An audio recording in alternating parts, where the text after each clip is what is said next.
lovers and friends. It's a Tuesday morning here in Seattle. It's 8:23 a.m.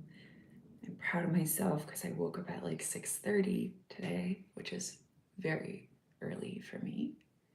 And we are going to mutter and putter about stuff and clutter and opening space internally and externally for magic to have a place to land in our lives. I spoke about in a previous Mutter and Putter, the one titled something about reducing cognitive load, right? I was talking about like automating behaviors to reduce cognitive load. Hi, love you too, Michael. Thank you.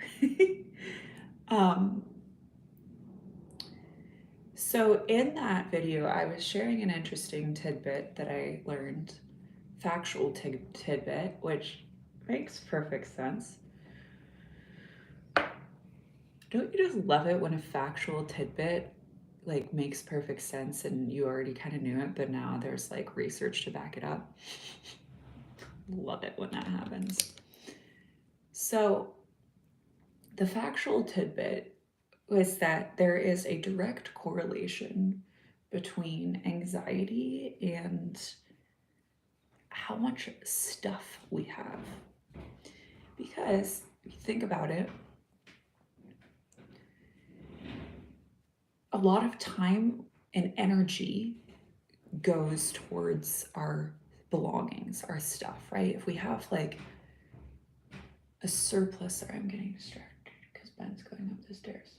If we have a surplus of stuff, that's just gonna be a big drain on our energy, our time, and our cognitive load because there's just more to track mentally. There's more to clean up, right? Like a lot of time and energy goes towards tidying, corralling the stuff, taking care of the stuff, all of the things, right?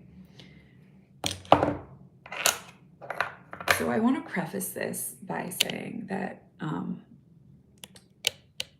love material things. I'm very much a fan of earthly delights.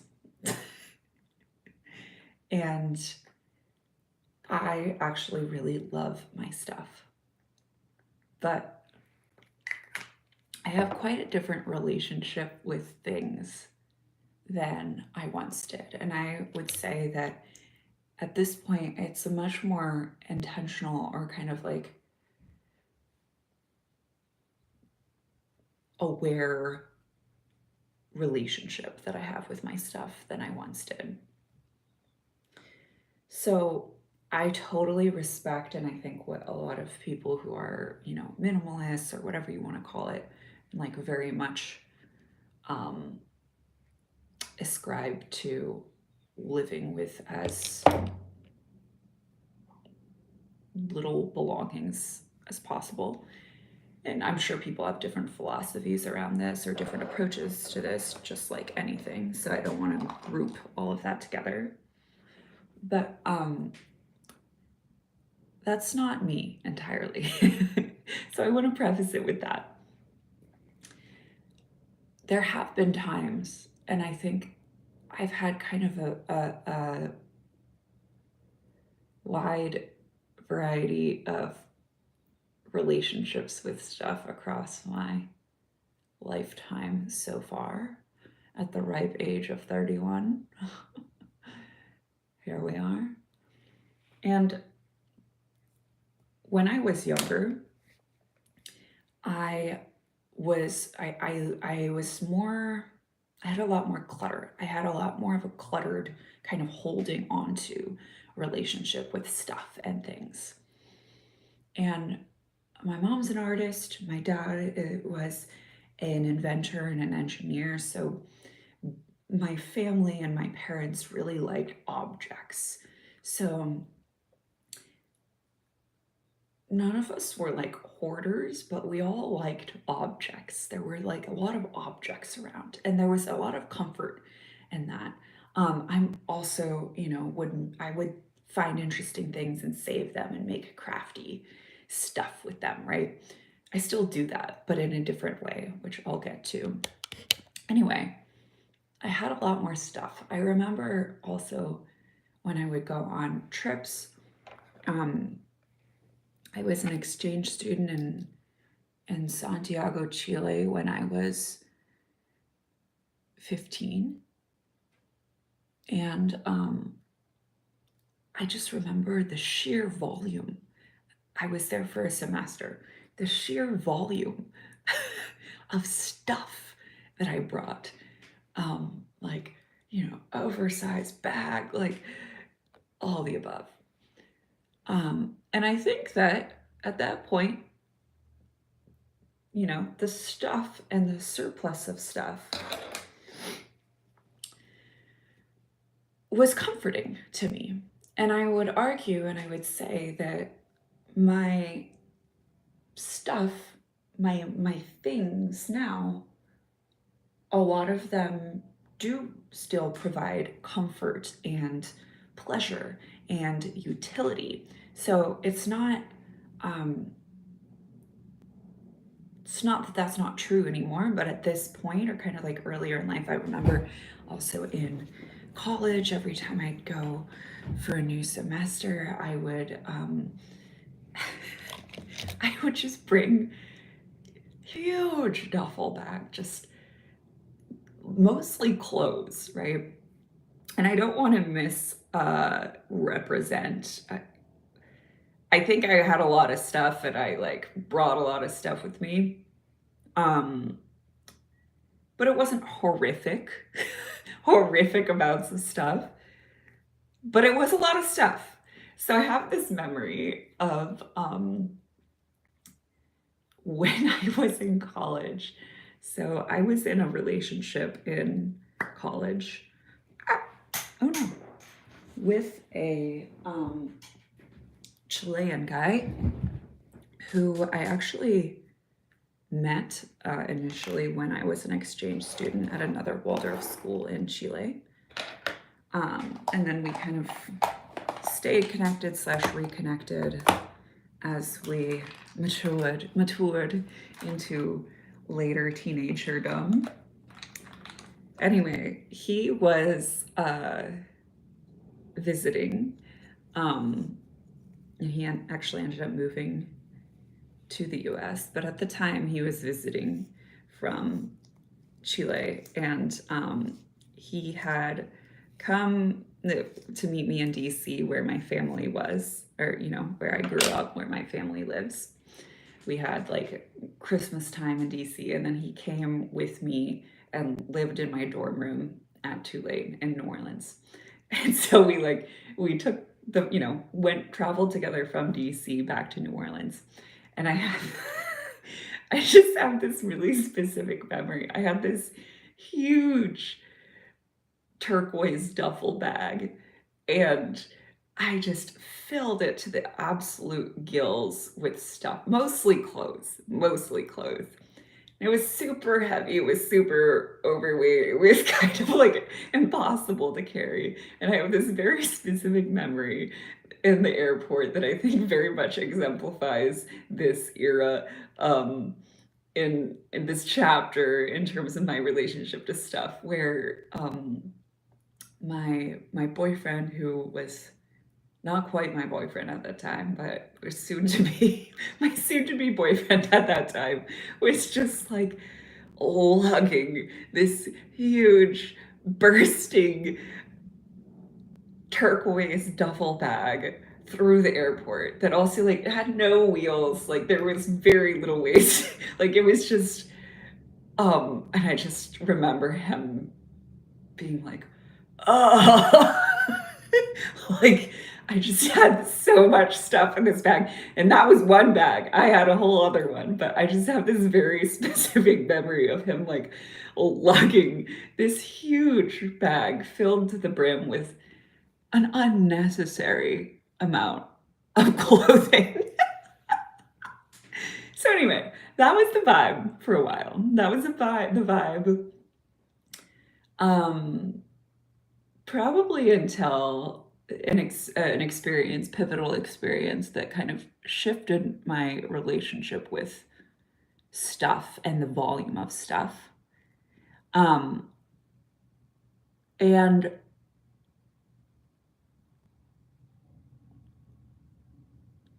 that experience was I went backpacking after college. I went and I traveled, I backpacked around mostly Europe and then um, Thailand and a little bit of Central America for about close to a year. I think it was ended up being about 10 months in total. And during that time, I I learned a lot of things. I also was, I wanted to travel for as long as I could get away with. And I wanted to make the money that I had saved up go as far as it could. So I was traveling really low budget. I was typically spending about like $10 a day for like nearly a year. And I was also doing work exchanges.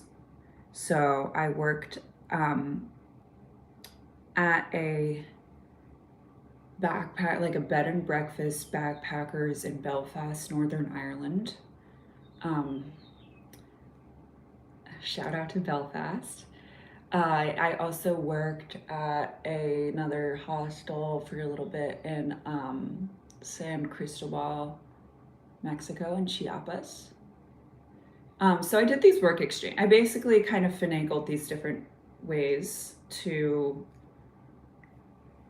extend the money that I did have to be able to continue traveling longer. And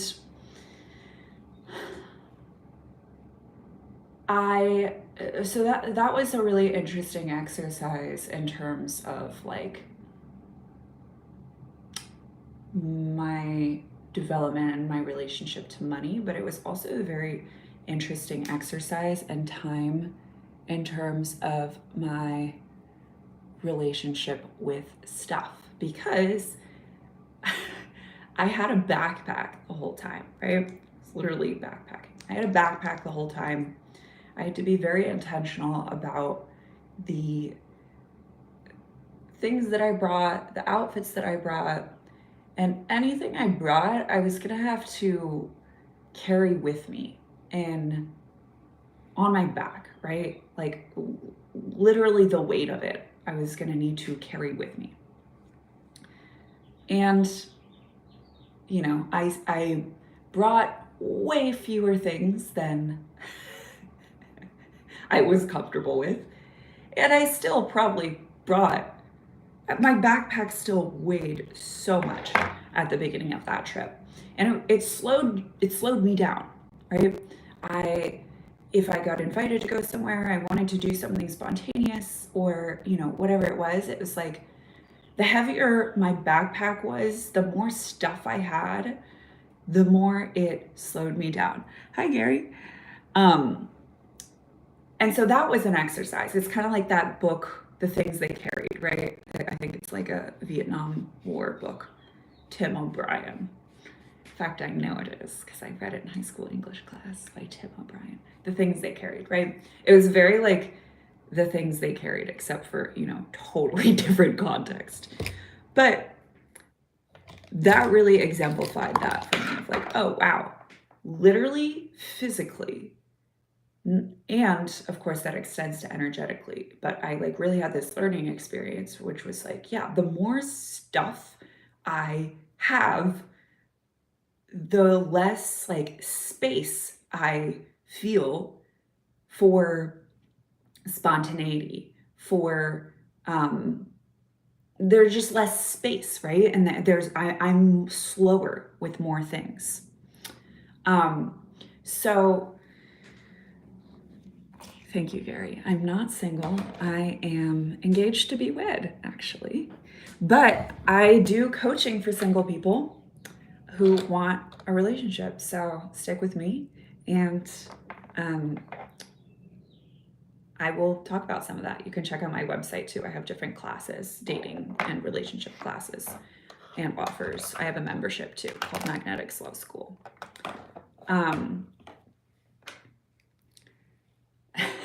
Anyway, over the course of that trip, I started to shed things. Because they were just getting too heavy. I also love clothes. I love fashion. I love beauty products, all of the above, right? So it was really an experience for me to only have like a handful of articles of clothes for nearly a year. And I would, I really had to think about like the utility and of a certain item and how I could repurpose it and how I could layer it and how it could go with thank you. Thanks, Alan. How it could go with how I could pair things differently, right? So in a way, I'm not in a way. Sorry guys, I just woke up. Let me have like a little sip of mate. Yum.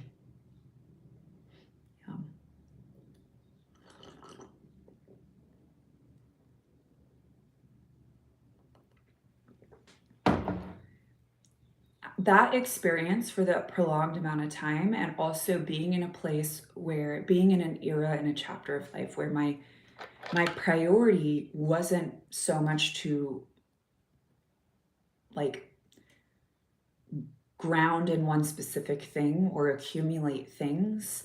My priorities were exploration and experience and learning, right?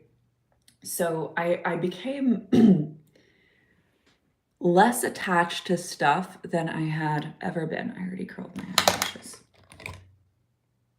in my life. And it was super liberating. I think up to that point in my life, and of course there were different variables influencing this as well, but like I felt the least anxious that I had ever felt up until that point in my life. I just had less things to track. I was learning so much. It was like I was unencumbered by things. And I had a very, I would lose things sometimes. You're going in different things, you're unpacking, like I would lose things and then be like, okay, oh well. Like I was really living in this detachment from things and belongings. That was a new flavor for me. And I have a really vivid memory of this sensation when on my trip, first of all, I needed to like make more money to be able to continue traveling. So I was in Europe, then I was in Thailand, then I was starting to run low on funds. And I also had plans to meet up with a friend who I made in Ireland in Mexico. And so I was going to be kind of back to this part of the world. So I went home to DC to stay with my parents for about a month and did a number of odd jobs to make some more cash so I could keep going. So I sorted moldy books at my high school, which is honestly to date one of the best jobs I've ever had. And it paid pretty well. Basically, the like library, there was construction, the library roof was off, and then it rained and all the books got rained on. So like I had to like sort through the books and like throw out the moldy ones. And I did it with one of my really good friends. And we got paid, I don't know, $20 an hour, which is pretty good. Like that can stack up pretty quickly when you're hanging with your friend sorting moldy books at your high school. I also, oh, and this actually, I didn't kind of put this together. I had a job literally helping this woman um, from my network declutter. She hired me to like sort through a bunch of her stuff and like get rid of it and or like find the valuable things. So that's so funny. I how topical. How topical to what we're discussing. I literally had a job decluttering and decluttering books. So, anyway, came home for a month before I went down to Mexico and Guatemala. And I remember I had, first of all, really intense reverse culture shock. And that's what I found too. I'm curious if you guys um, relate.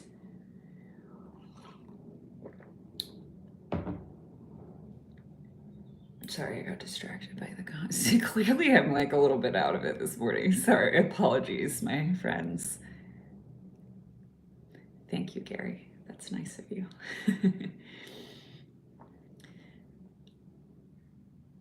So, anyway, maybe you guys relate to this. I have found when I travel that the culture shock is, I feel culture shock coming back to the US, not really so much going elsewhere. Because you expect it to be different elsewhere, right? Like you're primed, you're seeing with new eyes. Like it's not shocking, right? That things are different. For me, and I would say this was like the time that I really experienced culture shock, but it's coming home, right? Coming back to the US, like I just was I was kind of like in a state of shock, literally for a bit. Like I was kind of out of it. I felt like I felt this like kind of wild floaty sensation. Not to mention I had had this kind of like um what I now refer to with my therapist as the boundless experience. I was like having a lot of developments in consciousness on my trip.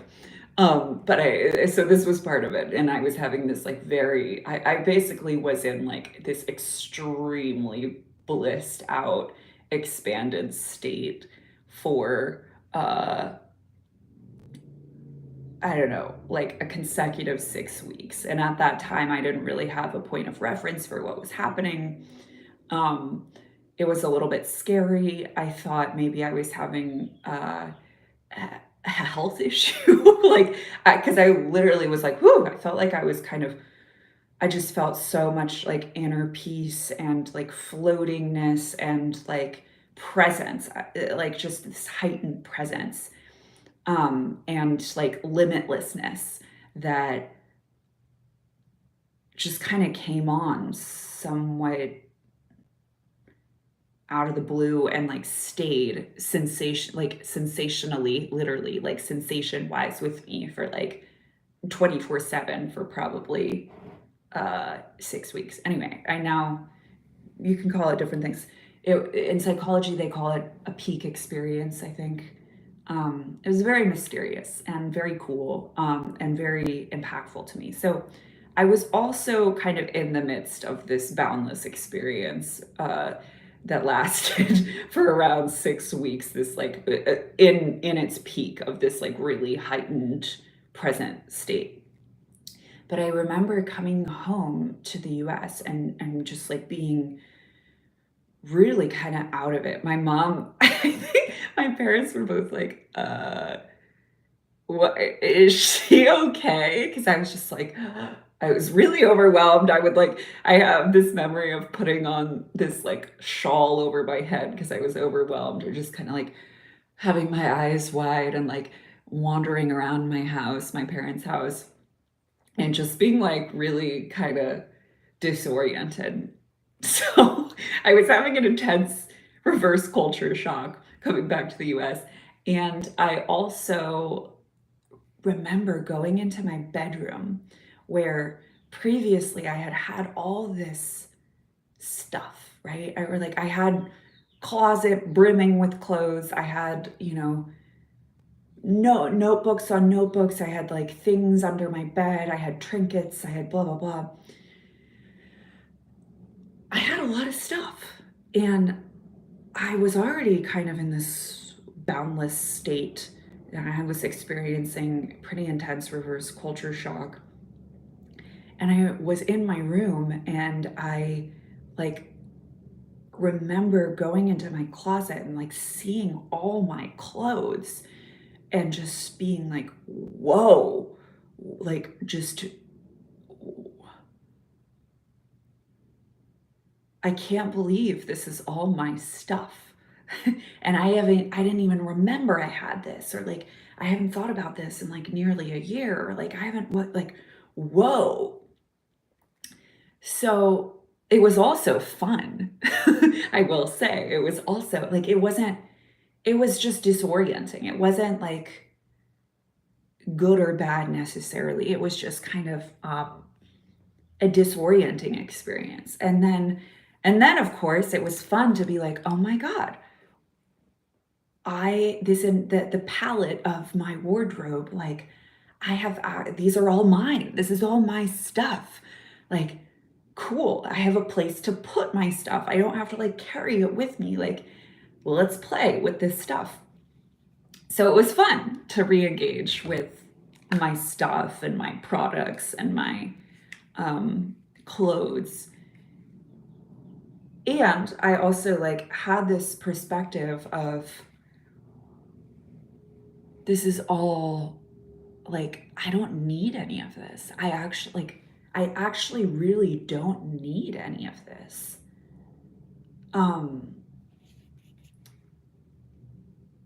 And of course, just because you don't need something doesn't mean you can't delight in it or that it can't bring value to your life, right? But that was really a pivotal point for me. The sun is coming out on my face. It's the morning. Hi, person. Where mate?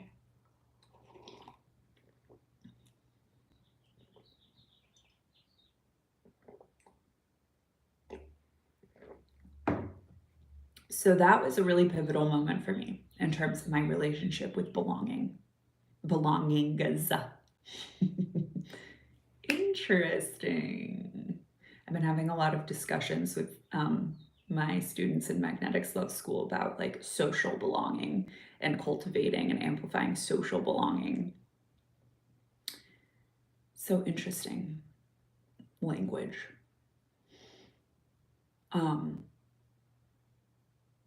Anyhow, that was a turning point. And things have evolved. I've gone through many different phases, stages since then. But I remember also then I, eventually moved back to New Orleans. I then started to accumulate stuff. And I bought a car, and that was, it was uncomfortable. It was all pretty uncomfortable for me because I was like, is this like bogging me down, right? Like there was a lot of freedom I found in not really having belongings. But then I was kind of moving into this different chapter, this different phase of like settling a little bit more. And that, I would say that for a period of years there, I had like an internal dissonance around like, wanting to, exploring and settling, and eventually came to understand the synergy between commitment and freedom and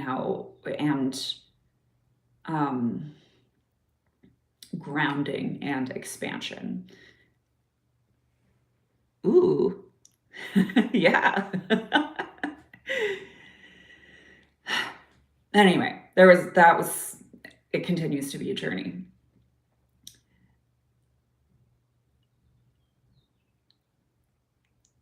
When I kind of reverted to the old ways a bit for a time. I had some resistance to it. I was to accumulating belongings. But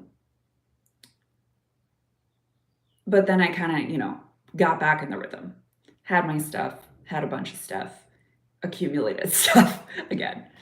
I'll also say, and maybe you guys relate to this, if you've like have your family home and then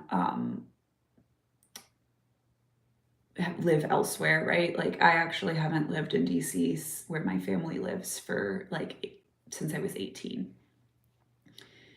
But I always go, I'm back multiple times a year in DC. And for a long time, I had a lot of stuff still at my parents' place, which eventually my mom was like, yo, I'm tired of having your stuff. She was going through her own kind of like decluttering and kind of liberating from a too much stuff process as well. So eventually my mom was like, yo, you gotta deal with your stuff. I want to make an art studio in your bedroom, in your former bedroom. So yeah, that was an interesting experience of just like energetically having like stuff in this place and stuff in this place, and kind of like how that scattered myself mentally of like having stuff all over the place. So eventually I really got rid of my stuff in DC. I either brought it back with me to New Orleans or Seattle, wherever I was living at the time, and or recirculated it, right? Got rid of it, donated it, threw it away if it was needed to be thrown away, gave it to someone.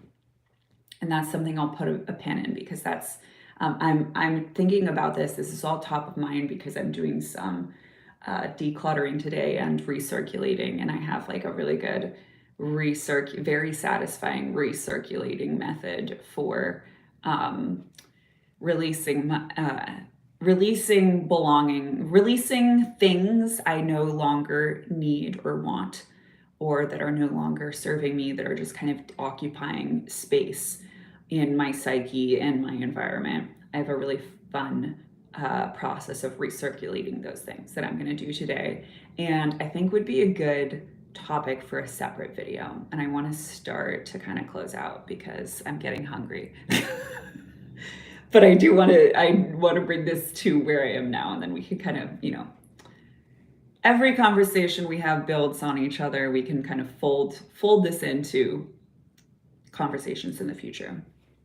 But anyway, that was really liberating too, to get rid of my stuff in DC and then like have all my stuff consolidated in with me where I was living. So when I first moved to Seattle, I moved into the Ferry House, which is a really special 1-bedroom magical little house in Seattle that my dad called the Little House on the Urban Prairie, that I lived in for the first like 4 years that I lived in Seattle, and is actually a huge reason why I moved to Seattle, because it is a house that my dad bought in the 70s. For like $40,000, which is crazy if you think about Seattle real estate now. And Ferry House is now available for short-term rental, by the way. You can find it on Furnished Finders under Little House on the Urban Prairie. That is the Ferry House. I could be your property manager and Seattle liaison, and you can rent it. BT dubs. Anyway, when I moved into the Ferry House was not empty. It was full of like decades. Well, it wasn't full, but it had plenty of, the cupboards were full. Like it was not an empty house. It had decades of things in it, from different tenants, from like my dad from the 70s, 80s, like a lot of interesting things. But it took me a while to kind of repaint things, sort through the stuff, get rid of the stuff, set things up. I was working with, in terms of like decorating the space, I was initially really working with what was there. And in the time that I lived in that house, and even continuing today, because I still, am connected to the place because I property manage it,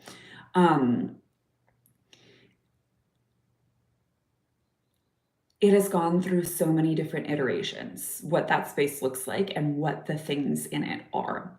So when I got to Seattle, there was a lot of stuff in there to sort through. And then I also brought a lot of stuff. And I just still was kind of in a phase where I had a lot of stuff. And I would say that it's been the last few years. And I also read this book that really impacted me called Clearing Your Clutter with Feng Shui, about the energetics and kind of the psychology of and the philosophy behind having fewer things and thereby having a more quality and intentional relationship with the things that you do have. At this point, as I said, actually love my things. I love my clothes. I love my belongings. And I have far fewer of them than I once did. Oh my God, my tummy's rumbling. I'm getting hungry. I don't know, you can hear my tummy's rumbling. Yeah, it's time to eat breakfast. Anyway, I feel really good about where I am with this, and I still want fewer belongings, but I really feel happy about my relationship with things now. Clothes, beauty items, it's like I don't have a lot of excess of things. I have the things that I want. I have the things that bring me joy, the things that have utility in my life, that contribute to my life. And then I really habitually love to declutter and recirculate items that are just occupying space back into the world. And I really, really notice that as I do that, and the more kind of I feel more calm, I feel more peace, I have more space for creativity, for ideas. I don't spend as much time cleaning. I respect my belongings more. I take more time to clean them and take care of them, and that have a more conscious relationship with my things, right? And I love and I really rejoice in recirculating stuff in creative ways back into the world in this synergistic way, where something I've been thinking a lot about recently is how all of the things, or probably 98% of the things that I have now, in a handful of years, I won't, not a handful of years, because I also intentionally buy for quality and endurance now, but in 10 years, I'm probably going to have a totally majority, let's say 95. Okay. I'm not going to make it a statistical assertion on this one, but I will have things that I have thoughtfully bought, that have endured, that are timeless, that are quality, that I've taken care of, that last. So I don't need to be buying, right? And I will also have released a lot of the belongings that I have now. And I guess I think about that in terms of, the things they carried, that Tim O'Brien book, or even my dad was very much a minimalist. And as you guys know, he passed away in August. And I think about that phrase too, you can't take it with you, anyway, it feels good to be less attached to belongings, to have fewer things, and to also with the belongings that we do have a very thoughtful, deliberate, intentional, quality relationship with those things, such that these are items that support us, right? That's where I'm gonna leave it for today, because my tummy's rumbling and it's time to go eat breakfast. I think I'm gonna have some avocado toast with cottage cheese and everything but the bagel seasoning from Trader Joe's. That's my latest thing. So that's it. That's it for today. In a upcoming video, I will talk about my process for recirculating material things in a fun way. And